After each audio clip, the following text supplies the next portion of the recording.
le désert a bien failli rayer de la carte le village de Gourga. Mais un homme a pris les choses en main.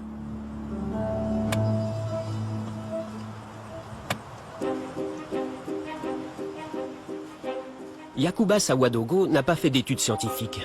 Pourtant, la prouesse qu'il a accomplie a ébahi le monde entier.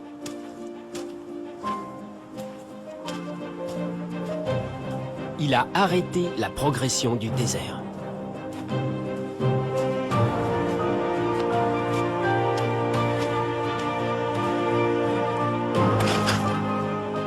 Il y a près de 40 ans, après une terrible famine, Yacouba commence à travailler la terre en plein cœur de la saison sèche, quand rien ne pousse.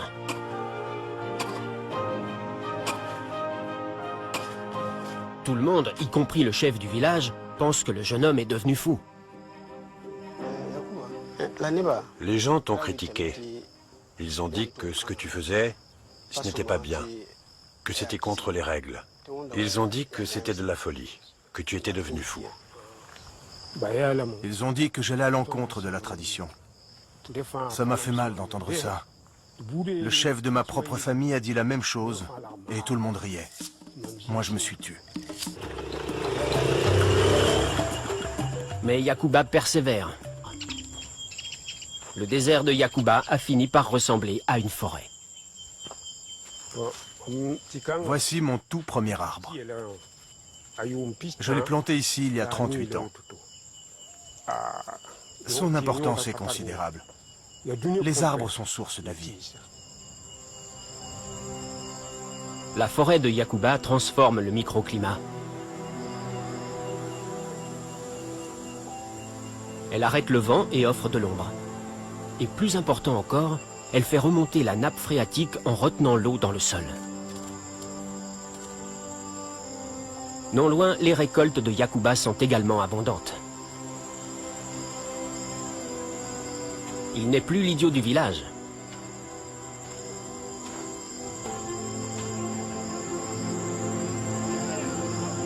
Yacouba est désormais un héros.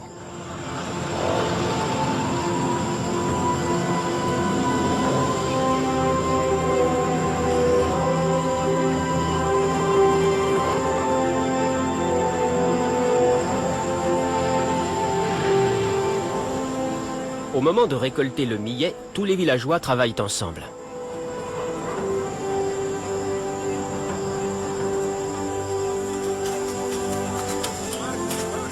Il y a maintenant de quoi nourrir tout le monde.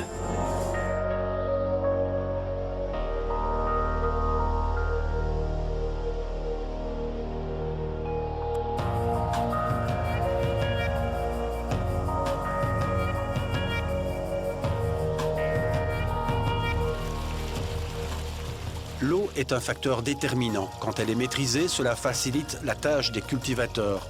L'agriculture conventionnelle utilise beaucoup d'eau, mais ici, ce n'est pas le cas. Ce cultivateur fait partie d'un groupement qui compte près de 160 personnes, dont la moitié sont des femmes. Ensemble, ils occupent pas moins de 40 hectares. L'oignon, la tomate, l'aubergine, le maïs, le sorgho, le mil, tout cela est cultivé ici, en pratiquant bien évidemment les cultures associées et en utilisant la fumure organique. Son souci actuel, ce sont les quantités de fumure organique à produire. Si les surfaces cultivables augmentent, son cheptel n'est pas suffisamment important pour assurer la production d'engrais verts. D'autres cultivateurs vivent les mêmes difficultés. Ils achètent dans les villages voisins les déchets organiques pour alimenter les fosses fumières. Mais ce n'est pas toujours évident à cause du transport. L'agroécologie se rapproche aussi des villes. Près du barrage de Ouagadougou, sur des dizaines d'hectares, des centaines de maraîchers verdissent ainsi toute la zone. La livraison directe de paniers de légumes dans les administrations, les services et auprès de consommateurs avertis, c'est une stratégie de vente en plein développement. On se tourne vers une clientèle qui dispose d'un autre pouvoir d'achat. C'est aussi la stratégie de Yélémani. L'idée soutenue est évidente, la ville doit tirer la campagne. Si la campagne produit, on est un pays à plus de 80% agricole. Quelle est ma part de responsabilité en tant que citadin moyen aujourd'hui?